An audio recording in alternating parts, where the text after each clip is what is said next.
حضرت ایک بڑا دلچسپ سا سوال ہے۔ ابھی بریک کے دوران مجھے ایک دوست نے کال بھی کیا تھا۔ فقیری لائن اور ایک جو ہے شرعی لائن، طریقت والی لائن، ایک ہے روحانیت والی لائن، دونوں میں بڑا تضاد ظاہری طور پر نظر آتا ہے۔ شریعت والے ہر چیز شریعت کے مطابق کرتے ہیں، 5 وقت کی نماز، روزے اور جو بھی حکم ہے شریعت میں وہ پوری طرح ادا کرتے ہیں۔ فقیری لائن اس سے مختلف ہے۔ بڑے بڑے بزرگ گزرے ہیں، بہت بڑے بڑے فقیر گزرے ہیں، جن کی خانقاہوں پہ بے شمار لوگ جاتے ہیں۔ ان کا جیسے پنجابی کہتے ہیں کہ تواڈی نماز 5 ویلے، ساڈی نماز ہر ویلے، تو وہ اس ظاہری نماز کے قائل نہیں ہیں۔ وہ کہتے ہیں کہ ہماری دل کا ہمارا اللہ سے تار جڑ گئی ہے، ہمارا اللہ سے تعلق قائم ہے، ہمیں ان ظاہری چیزوں کی ضرورت نہیں ہے۔ اس بارے میں ذرا مختصر فرمائیے کہ آیا وہ بھی ٹھیک ہیں اور یہ بھی ٹھیک ہیں، یا وہ غلط ہیں، یا کون صحیح ہے؟ وہ اس پر مجھے واقعہ یاد آ گیا پیران پیر شیخ عبدالقادر جیلانی قدس سرہ کا۔ ظاہر ہے کہ پیران پیر سے بڑا فقیر کون ہوگا، وہ تو فقیروں کے بادشاہ، اولیاء اللہ کے بادشاہ ہیں۔ وہ جنگل میں سے مراقب ہو کر گھر کی طرف واپس آ رہے تھے تو ایک درخت میں روشنی پھوٹی اور اس میں سے آواز آئی کہ عبدالقادر ہم تم سے راضی ہو گئے ہیں، اب تمہاری نماز کی ہمیں کوئی ضرورت نہیں، اب تمہیں عبادت کی ضرورت نہیں، اس لیے کہ تم منزل پا چکے ہو، ہم تم سے خوش ہو گئے، ہم تمہارے رب ہیں۔ یہ آواز آئی تو حضرت نے ایک لمحے کے لیے سوچا کہ نماز تو نبیوں کو بھی مرتے دم تک مکلف تھے، کہ خود نبیوں کو بھی حکم تھا کہ مرتے دم تک عبادت کرنی، قرآن کو حکم ہے کہ وَاعْبُدْ رَبَّكَ حَتَّىٰ يَأْتِيَكَ الْيَقِينُ، اے پیغمبر اس وقت تک نماز اور عبادت کرتا رہے یہاں تک کہ تجھے موت آ جائے۔ تو موت تک کا وظیفہ نبیوں کا نماز معاف نہیں ہے تو مجھے کیسے معاف ہو سکتی ہے؟ تو سمجھ گئے کہ یہ شیطان کا کوئی تصرف ہے۔ تو آپ نے کہا کہ لا حول ولا قوت الا باللہ، شیطان مردود دفع ہو، نبیوں کو نماز معاف نہیں ہوئی تو عبدالقادر کو کیسے معاف ہوگی؟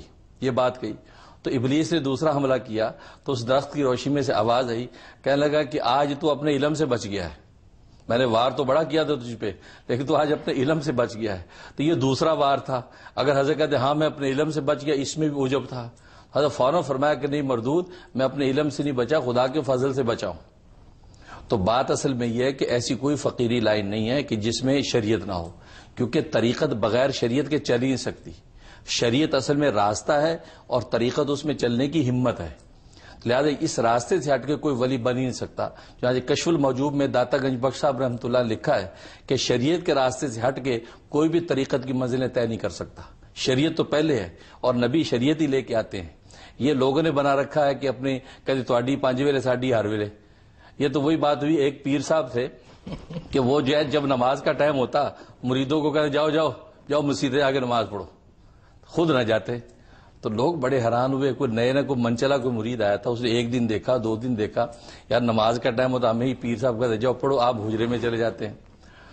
تو اس نے پوچھ لیا کہ حضرت صاحب نماز کے ٹائم میں آپ ہمیں کہتے جاؤ مسجد جا نماز پڑھو تو آپ خود پڑھتے نہیں؟ تو انہوں نے کہا کہ اسی مدینے جا کے ساڈی مدینے ہوندی، اسی مدینے جا کے پڑھ دینا، ساڈی مدینے ہوندی۔ تو وہ بڑا شرارتی تھا مرید، کہا جی حضرت صاحب معافی چاہتا ہوں، تسی کھاندے پیندے ایتھے ہو، ہگدے مودتے ایتھے ہو تے اوتے مدینے تو روٹی نہیں لبدی، تو نماز ہی ہوتے تواڈی ہوندی۔ تو بات وہی ہے، یہ ایک دھوکہ ہے۔ یہی چیزیں ہیں کہ جنہوں نے دین کی اصل شکل کو بدل دیا ہے، کہ انہوں نے کہہ دیا جی ہم ہر وقت نماز میں تم 5 وقت پڑھو۔ ایسا کوئی دین نہیں، 5 وقت کی نماز قرآن سنت سے ثابت ہے، یہ پڑھنی ہے اور کوئی فقیر اس کے بغیر آپ نے ٹھیک فرمایا۔ دیکھیں نبیوں کا تو یہ ہے نا کہ نبی چونکہ سب کے لیے مثال ہوتے ہیں، تو نبی اگر نماز چھوڑ دیتے وہ تو پھر وہ ایک مثال بن جاتی نا۔ یہ ہے بڑا ایک دلچسپ موضوع، وقت تھوڑا ہے۔ باقی وہ دوسری بات ہے کہ اگر کوئی ایسا فقیر ہے جو مجذوب ہو چکا ہے، اگر مجذوب ہو گیا ہے، وہ حالت جذب میں ہے، اپنے حواس سے نکل چکا ہے، تو اس پر شریعت کے احکام لاگو ہی نہیں ہوتے۔ وہ نماز نہ پڑھے، روزہ نہ رکھے، اس کو مجذوب کہتے ہیں، اور مجذوب احکام میں شریعت کا مکلف نہیں ہوتا۔ یہ بھی ہے کہ ایک بندہ نماز پڑھ رہا ہے، مسجد میں کھڑا ہے، جماعت کے ساتھ نماز پڑھ رہا ہے، دل اس کا کہیں اور پہ ہے، اور ایک بندہ باہر بازار میں بیٹھا ہے، دل اس کا اللہ کے ساتھ ہے، تار اس کی اللہ کے ساتھ جڑی ہوئی ہے۔ تو میں تو اس نمازی سے بہتر اس کو سمجھوں گا کہ جو نماز میں کھڑا ہو کے اللہ کے سامنے کھڑا ہو کے سوچ کچھ اور رہا ہے، اور ایک بندہ جو بازار میں بیٹھا ہوا ہے، ماحول بازار کا ہے لیکن اس کا دل اللہ کے ساتھ لگا ہوا ہے، تو میرے لیے تو وہ زیادہ اصل میں بات یہ ہے کہ انما الاعمال بالنیات، اعمال کو دار و مدار نیتوں پر ہے. اس میں دو چیزیں ہیں کہ دل بھی خدا سے جڑا ہو اور عمل بھی خدا کے ساتھ جڑا ہو. عمل سنت کے مطابق ہو اور دل خدا کی قربت سے جڑا ہو، یہ قابل قبول ہے. اگر وہ نماز کے اندر غافل ہے، اس کی قابل نماز بھی وہی نہیں ہے کہ جو قرآن میں کہہ دیا کہ ویل للمصلین ہم عن الصلاۃ، جو اپنی نمازوں سے غافل ان کے لیے بھی ہلاکت ہے.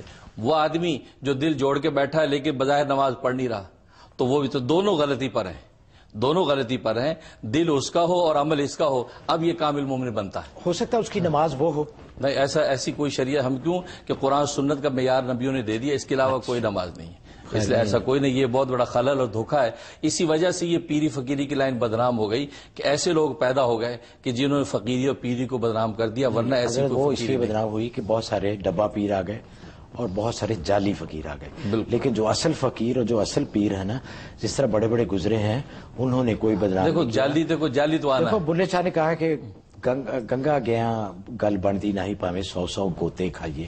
وہ تو دل کو ٹھیک کرنے والے تھے سارے بزرگ. بالکل صحیح. تو وہ کہہ رہے تھے کہ ظاہری اسباب جتنے مرضی تم اختیار کر لو، چاہے مکے 100 دفعہ ہو کے آ جاؤ، جب تک یہ چینج نہیں ہوگا، جب تک یہاں نہیں ہوگا تو کوئی فائدہ نہیں ہے. تو خانہ کعبہ کے طواف کر رہے ہیں، جیبیں کاٹ رہے ہیں، خانہ کعبہ کے طواف کر رہے ہیں، عورتوں کے ساتھ بدتمیزی کر رہے ہیں، دوسروں کے ساتھ بدتمیزی کر رہے ہیں، حالانکہ آپ ایک فریضہ شریعت ادا کر رہے ہیں. لیکن جب تک دل کا معاملہ ٹھیک نہیں ہے اس وقت تک شریعت اور اس اصل میں بات یہی ہے کہ دل اگر صحیح نہیں ہے تو اس کا کوئی عمل قبول نہیں ہے. اور دل اس کے لیے فقیروں اور پیروں سے آپ نے، میں یہ کہہ رہا ہوں کہ دل جب صحیح ہو جاتا ہے تو عمل فطری طور پر صحیح ہوتا ہے. اس کی مثال آپ ایسے سمجھیں کہ برتن میں اگر ٹھنڈا پانی ہوگا تو پسینہ اس کے اوپر نظر آئے گا ٹھنڈے پانی کا.